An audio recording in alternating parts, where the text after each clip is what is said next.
Justice Satish Chandra Sharma ने आज Telangana high court के चीफ जस्टिस के तौर पर ओहदे का हलफ ले लिया।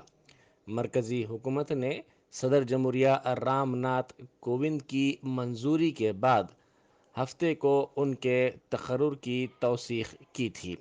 जस्टिस शर्मा, जो मध्य प्रदेश हाई कोर्ट के जज थे, कर्नाटक हाई कोर्ट के कारगुजार चीफ जस्टिस के तौर पर खिदमत अंजाम दे रहे थे।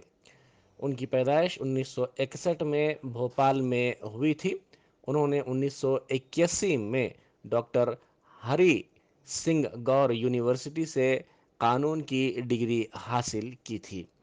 उन्होंने यूनिवर्सिटी में 3 गोल्ड मेडल हासिल किए थे। 1984 में उन्होंने एडवोकेट के तौर पर अपने नाम का इंदराज करवाया था। 2003 में 42 साल की उम्र में जस्टिस शर्मा को सीनियर एडवोकेट का दर्जा दिया गया। बाद 2008 में उन्हें मध्य प्रदेश हाई कोर्ट का जज बनाया गया और 2010 जनवरी में वो मुस्तकिल जज बनाए गए। उन्होंने कानून की यूनिवर्सिटी से भी अपनी खिदमत को जारी रखा। National law institute university Bhopal के एडवाइजरी बोर्ड में भी वो शामिल थे। उन्हें कर्नाटक हाई कोर्ट का अबूरी चीफ जस्टिस बनाया गया था, ताहम अब उन्हें तेलंगाना हाई कोर्ट का जज बनाया गया। आज उन्होंने अपने ओहदे का हलफ ले लिया।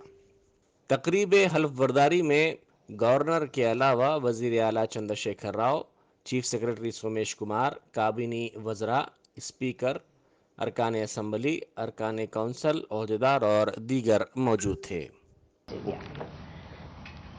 Having been appointed Having been appointed Chief Justice of High Court Chief Justice of High Court for the state of Telangana, for the state of Telangana, do swear in name of God do swear in the name of God that I will bear that I will bear true faith and allegiance true faith and allegiance to the Constitution of India to the Constitution of India as by law established, as by law established, that I will uphold that I will uphold the sovereignty and integrity of India, the sovereignty and integrity of India, that I will duly and faithfully that I will duly and faithfully and to the best of my ability, and to the best of my ability, knowledge and judgment, perform the duties of my office perform the duties of my office without fear or favor, without fear or favor, affection or ill will, affection or ill will, and that I will uphold the Constitution uphold the Constitution and the laws. and the laws.